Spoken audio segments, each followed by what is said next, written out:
You know this person is tired physically, tired mentally, tired spiritually. You're working only to pay it on bills and a little to live by. This very day, 2 years and 2 months ago, I carried my bags in Lagos and flew to London. And when I made it public on my social media platform that the move was permanent, I got loads and loads of backlash because Mr. Nigeria had now left Nigeria. I said Mr. Nigeria because prior to my move from Lagos to London, I'd been very vocal on my social media platforms how I never saw myself relocating permanently out of Nigeria to live abroad. I was part of those people that believe it's much more easier to make it big in Nigeria as to making it big abroad. Yeah, I was that guy. But then I carried my bags and left Nigeria. So yeah, it was a lot of trolling, but outside of the noise, there's been a lot of genuine questions from different people over the years wanting to know different things, and the most resounding question has been, Tayo, being brutally honest, how is life over there? Like, is it worth it to carry your bags from wherever you are now and move to United Kingdom of all places? That's not a yes or no question. Like, people are different, our preferences are different. So I'll just break it into 3 different pillars and share my story and stories of immigrants I've come across in this country. Those 3 pillars will be economic opportunities and challenges. The second one will be quality of life and cultural experiences. And the third one will be immigration and integration. So starting with the first one, which is the most interesting one, economic opportunities and challenges. You see, back when we were in Nigeria, you'd see those abroad people selling their abroad dream. One thing they would always say is, amongst everything, there are jobs abroad. You went to school, you didn't go to school, you have a college degree, you didn't have a college degree, there are jobs for everyone. You see, what they never mention in those sweet tales they tell is, to get a decent job abroad, you probably lose your sanity first before you get one. That's if you ever even get a decent job. Isn't that crazy? Wow. And what's even more frustrating is, in a lot of cases, for a lot of people, they don't give a shit about your Nigerian college degrees. They don't give a shit about your 10, 15 years work experience from back home. It's like you're starting over again. So you maybe, to stand a chance at getting a decent job, you probably have to go back to uni for maybe masters or something, take professional courses, and these things don't come cheap. So aside the fact that they're not cheap, at the same time, you have to have your hands constantly in something, because that's the only way you can survive. There are things constantly breathing down your neck, like you don't have time. So it's like you're constantly under pressure to meet up with something. You're schooling or you're taking courses to stand a chance at getting something better. At the same time, you have to be working. And in a lot of cases, those jobs that you have to do or not, they're not easy to do at all. I'm sorry. You know, that thing they always say when we're back in Nigeria is like, oh, abroad is a working system, is a working system. You see that working system, there are people, literally, people working 24/7, and that's draining. That's very draining. For me, when I came to this country, I think in the first 3 weeks I started working, and it was a miracle. I was like, okay, is this the abroad everyone is saying is hard? You can't get a job, you can't get a job. I was like, bruv. So I was really feeling myself. But then a year and 2 months after, I lost the job.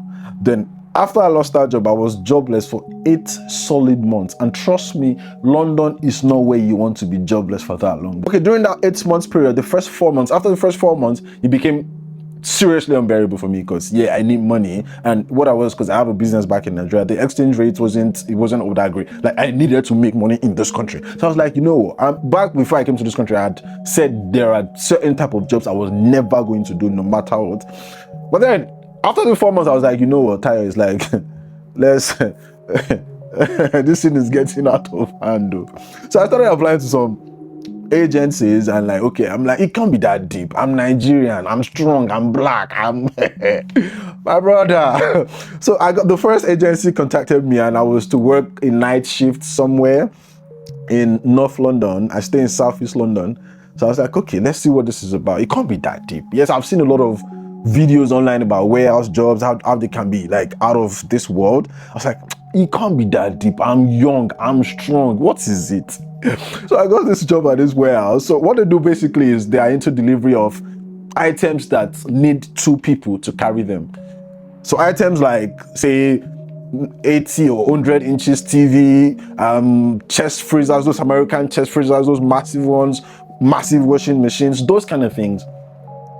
My brother, when I got to the place, the manager that attended to me, like, oh, you're the new guy, you're starting today. I was like, yes. Then he said something to me. What he said, I didn't know the meaning until 2 hours into the shift. So he said, so it was like, do you go to the gym? I said, yes. It was like, when you start working here, after a couple of days, you won't need the gym. So I laughed it off like, oh yeah, he's trying to like be cool. So yeah, I didn't get it, but I later got it.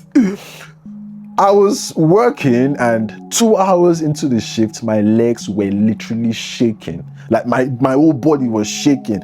So your job is to bring those chest freezers, like the massive ones. I'll probably put it somewhere on the screen, those kind of freezers, to move it from one point to different points. Maybe the one going to London, the one's going to Croydon, like different parts. So they're all stacked in one place. So you pick them up, then take them to different areas of the of the warehouse. One of the managers came to me, she was like, yes, I understand it's your first day, but try and double it up. Like, we have a target, and that's like 25 each hour. So I looked at the lady like, bro, you mean I'm not carrying enough? I was sweating. There are no chairs. Yes, there's 1 hour break where on my break, I was literally shaking. I had never done such hard job manual labor before my entire life, bruv. And during the break, I was like, bruv, I can't do this shit. But then I was in North London.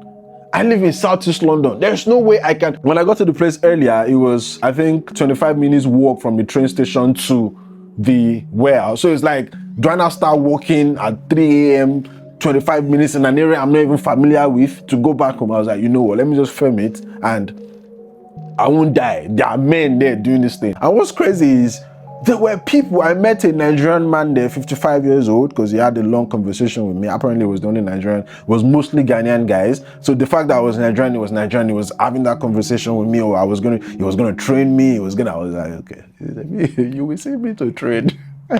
55 years old. Imagine a 55 years old man. And I think he said he's been there for 19 years. After the first day at the North London one, I was like, you know, I can't do this shit. I'm going to die in this country if I go one more night. So I went back home. I contacted the agency like, yo, I can't do this shit. It's just not for me. Then a couple of days later, they got me something else, and it was closer to me. And I looked up the companies. It was like, okay, a Greek company selling like wine and all those kind of stuff, cheese. I was like, okay, this one seems like cooler. There are no heavy liftings and all that stuff. Then I went. You see, the mistake I made is when I saw cheese, because I don't know all these things, or I didn't know all these things, I did realize that cheese are stored in cold or in freezers, basically. Then I got to this place. But luckily for me, this one was a trial. What was it called? I can't remember what it's called now, but it's like a trial for some of these warehouse jobs. Like you go there for maybe 1 hour, 2 hours, then work with them to see if it's something that's suitable for you, if it's something you can do. But those 2 hours, I saw Jesus Christ like this face to face. I wanted to die. First off, the country is cold normally. Now imagine working inside a freezer. Inside a freezer. I wanted to cry. So now I was inside the freezer. My hands, my fingers were gone. Yes, they would give you this, what's it called, thing to wear. You have gloves. So imagine your hands still freezing while you're wearing gloves. Those 2 hours were the longest 2 hours of my entire life. After the trial, I go back home, and while I was there were people that were doing it casually, like this. They've been there for years. So imagine this is something people do day in, day out. But then after the 2 hours, I left. A couple of days later, I was sent the contract, this and how much was it? It was £30,000 annually to work in the freezer from morning till night. £30,000 in London.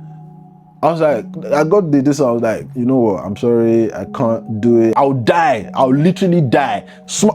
That 2 hours that I spent inside that place, I was sick for about 2 weeks after. I had never been inside cold for that long. So that was literally why my joblessness stretched into 8 months. This job sounds like, oh, anybody can do it. Like, it can't be that bad, but trust me, it's that bad. And what makes it even more interesting is the class of people that get to relocate from, because relocating from Nigeria to countries like this is kind of expensive. So the class of people that get to make that move are people that they already have some level of comfort back in Nigeria. So in a lot of cases, these people had never done anything similar to this kind of things that you now have to do in this country. So imagine doing and people do these things where at the same time they are schooling, at the same time they're taking professional courses, at the same time so you'd see people that you'll be on the train and you see people snoring on the train, snoring, grown men snoring. It's like, you know, this person is tired physically, tired mentally, tired spiritually. At my first job, there was this Nigerian lady that when we close, she's always running. So it's like, okay, when we close and clocking out, she's running, carrying her bags. In my mind, I'm like, why is this person? So I got curious. So one day I went to meet her, like, yo, why are you always running? Like, what's the issue? Like, if you miss your boss, another one will come. So why are you always running? Then she was like, when she closes at the office, she's resuming another job. And so I'm like, yes, I've always heard people do 2 jobs, but then I felt when you are doing 2 jobs, one is permanent, and the second one is temporary, that maybe you do it 3 times in a week or maybe on weekends. That was my idea of having 2 jobs. But this lady literally had 2 permanent jobs that she does from Monday till Friday. So I was like, wait, how do you do it? When do you sleep? This lady was working 21 hours out of the 24 hours in a day from Monday to Friday. So she said she sleeps on weekends. That's when she rests. And till now, I still can't wrap my head around it. And you would imagine that when you work that hard in this country, the reward is going to be out of this world. The answer is no. You would work that hard and still not be able to afford a flat for yourself in London. So you would work 21 hours out of 24 hours in the day and still be living in a shared flat, because the flats are crazy expensive. Oh, Jesus. And that's something that's common with all fields in this country, even those that have the decent jobs. The reward for labor in this country is ridiculously low compared to what they expect of you. When you now compare it to the cost of living in this country, London to be precise, because I live in London, then a lot of things won't make sense to you in the first 1, 2, 3 years. For me, in my first year, at some point, my wife had to go back to work because her maternity leave was over. My son had to start daycare or nursery or whatever it's called, and he wasn't 1 yet. And the cost of having him go to nursery from Monday to Friday was £1,500 plus. Then when you add that to rent alone, that's already over £3,000 in 1 month. So it's like, how did you come up with that amount of money for people to pay for nursery? It doesn't make sense. The cost of living is crazy. When you now add transportation to the 3,000 plus already, is okay. My travel card per month is a little over £200. That doesn't include weekends when you have to take Ubers. Ubers is a little excessive, but then for me, I take Ubers on weekends. So yeah, so that was going to about, say, maybe £350-400 already. And for those that drive, it's probably around the same range. You've now added gas bill, electricity bill. Those two are about £200 to £250 for me. Council tax about £120. Gym membership, Wi-Fi, phone bills about £25. So when you add all these things all together, it's like you're even coming off short. Then you now have to bring in money from. But yeah, the cost of living is crazy, which is why a lot of people rely on credit. I saw something somewhere that about 98% of people that send their kids to uni in this country can't afford uni, which is why most people use student loan. So imagine working and you can't afford. It's different when you know there are no jobs, there's poverty in the land. But imagine you're working day in, day out, and you still can't afford to pay your own child's university fees. It's crazy. So now to the second pillar, which is the quality of life and cultural differences. I think that is where UK really like did amazing, where the quality of life is. For me, it's amazing. It's peaceful, it's sane, it's humane, it's, like I said earlier, it makes being poor convenient. You know, I was having a conversation with a friend of mine and he said something that if only people can put in the amount of work they put in while living abroad, if they can put in that same amount of work in Nigeria, then they would make it in Nigeria. And the response I gave him is, it's impossible to put in the amount of work you put in abroad. It's impossible to go that hard in Nigeria because it's not conducive. I mentioned earlier that a colleague of mine that travels from one job to another job to start another job. So I was like, imagine you're living in Nigeria and you're doing 2 jobs, and your first job is on the island and you close at 6:30. Then you have to get to say Mojodubega to start another job.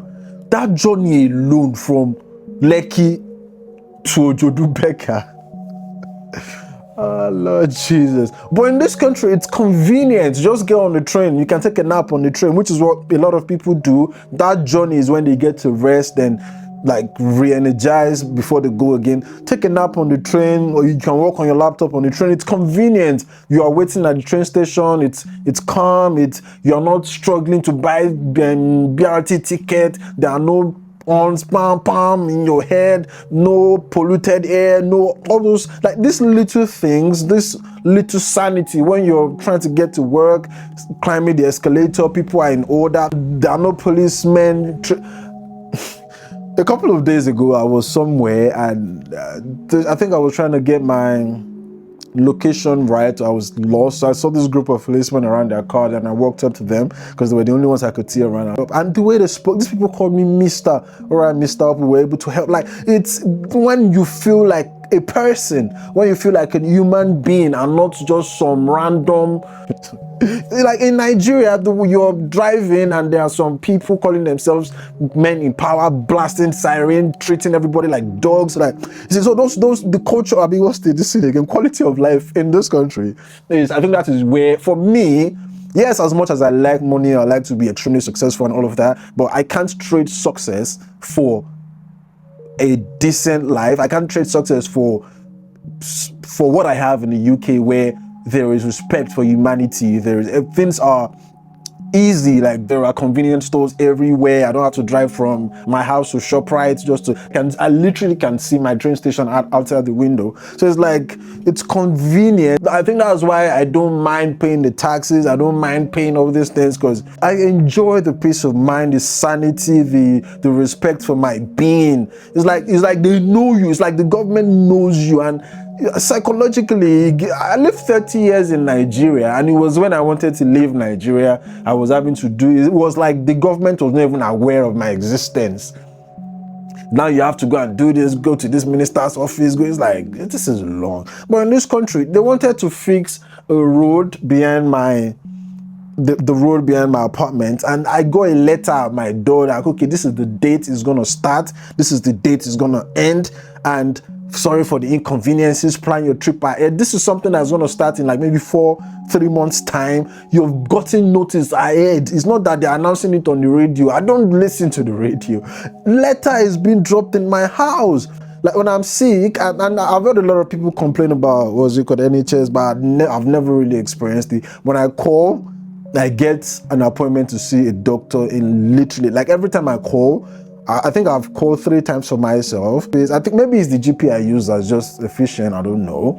The cultural difference, I live in London, and I think that's the most beautiful place to live on earth because it's a lot of cultures in one place.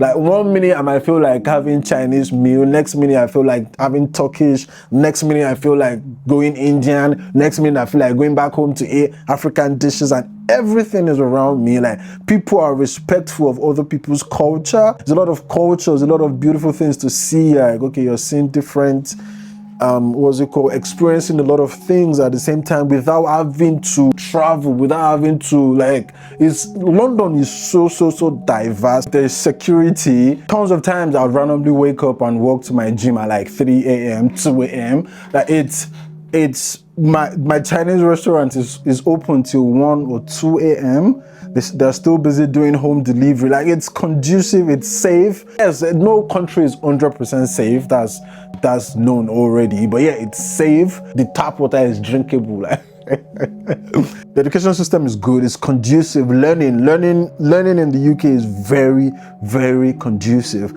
Living in the UK, there are parks everywhere, free.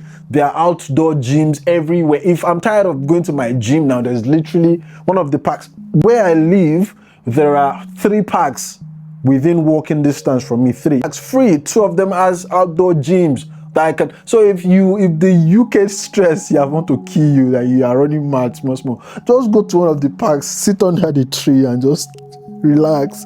It's free. So it's I have a mark on my inner thigh, and how did I get it? Because I was walking somewhere in Lekki pressing my phone, and I fell into pedestrian where people are walking all over Lekki, those massive gutters. I literally, in this country, I don't have to, when I'm walking, I can press my phone from the start of my journey till the very end, because pedestrian light goes green, is green. There are no idiots that will drive it. When I step my leg on the zebra crossing, everyone stops. Even the Prime Minister of UK, if you are coming, nobody is blowing siren, and because one idiot is coming from his office to go and see his girlfriend, and instantly you break all the laws. You are over speeding like an idiot. You have some animal outside the window swinging cane as if others are animals. It's like, don't let me even. Yes, like I said, it's conducive when it comes to quality of life. So if you're like me and you're willing to trade more money for sanity, then. So yeah, and another thing I like about London is, in the short time I've been here, I've seen literally everyone without having to do too much. Like, everyone comes to London. London is like one of the capital cities of the world. Beyonce, Usher, Burna Boy, everyone. Like, it's entertainment. It's the short time I've been here. Google have invited me to an event. Boohoo has. Now it feels like I'm now in tune with the world. Before it felt like you were just somewhere in the corner of the world trying to be. But now it feels like, okay, now I can be seen a bit without even having to do too much, simply by just changing my location. That doesn't mean there are not people in Nigeria that are being like seen or noticed, but then you have to work like 10 times harder than people that are in this country. So in this country, by being here alone, a lot of doors. TikTok, for example, there are features on TikTok that are not available in Nigeria.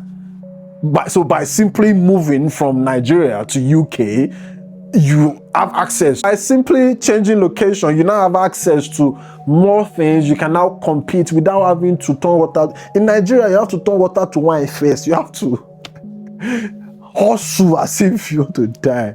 So the final pillar, immigration and integration. I think for immigration, my wife is British, so I came with an easy route. I'm not really aware of a lot of things around immigration. So I'll just go direct into integration. And I think that's one thing a lot of people might struggle with, because for me, it's been 2 years and a couple of months here now, and I still struggle with it. Because where I work right now, I'm literally the only black person there. And I believe this is a me problem.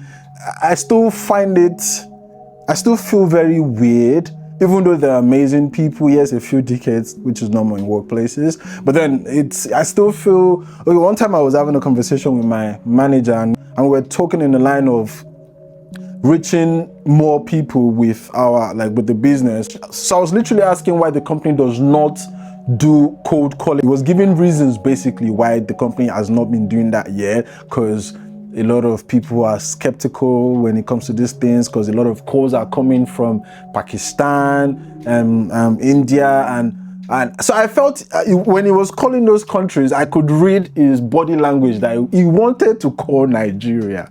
But then, because I'm Nigerian, he felt that unease, and I felt he was struggling. I was like, yes, Nigeria, you want to say Nigeria here? Then he laughed, we both laughed. So the fact that he was not able to be himself around me made me feel some type of way, like everyone is being too careful. So I still feel some type of way, like I still struggle with integration, kind of like to I've not really blended into the system to feel like I'm part of. Sometimes when I'm on the train and maybe in that carriage I'm the only black person, I still feel some type of way. I don't know, but yeah, but it's not in the. That's why I said I think it's a me problem. It's not like I've not experienced any type of racism physically. Like I've not experienced any of those. People are nice. People are, when I go out with my son and maybe the station where I'm dropping off or where I'm taking the train doesn't have lift or something, people, oh, can I help you with the buggy? Can I, like, white people, black people, like everyone just has this willingness to help. When I'm shopping in the maybe Sainsbury's, Tesco and the likes, and I can't reach the top, someone that's walking by that's maybe taller than me, oh, let me help you with that. It's like, so it's that's why I said it's a me problem. But generally speaking, I would say if you'd ask me as a person, do I think it's worth the move? For me as a person, very much worth it, because I don't like stress. I don't like a lot of things that Nigeria gives to me. I don't appreciate those things. There are not things I can live with. Like it's too much for me. Let's just put it like that. So for me personally, as a person, yes, it's worth the move. Other people might say this. Other people might say different. A friend of mine came into this country. Our visa was sponsored, but it was a care. Was it called a care? One of those care jobs. They brought her from Nigeria to this country, and she was in this country for 3 months. She worked 2 months and was sick for the entire 3rd month. My sister carried her bags around back to Nigeria. So that's why I said it's different for everybody. But for her, I think it was, like I said, what they expect of you. It's what they expect of you, and the pay, then the cost of living. It doesn't tally. I think she said she was starting work. I think it was domiciliary care. Those ones that you drive from one patient's house to the other patient's house. They gave her a car. So these things, when you're hearing these things in Nigeria, it's like, oh, this job gave you a car. It sounds, wow, I want it. But then when you start this, I think she said she starts work at 8 or 7, I can't remember. Then she stops working at 11. So aside the job itself being draining, driving around for her from morning, start of the day to 11 was too much. And guess what? They were only paying for, I think, about 8 or 9 hours. So all those driving around are not being paid for. So so it was too much for her, obviously. She carried her bags and went back to Nigeria. So it's whatever works for you, literally. That's why I said at the beginning of this video, if you think these are things you can work with, if you think these are conditions that's better than what you have wherever you are, if you think you don't mind these things, okay, come. People survive. It might take a while for you to like really stand on your feet, but then I feel it's a worthy trade for me. I can think clearly now, because I don't know. But yeah, if you've enjoyed this video so far, please like, share, and subscribe, and we shall be doing this. I was away for too long. A lot of you subscribed, and everyone that has been asking on my YouTube, or where are you, where have you been, you've not been posting.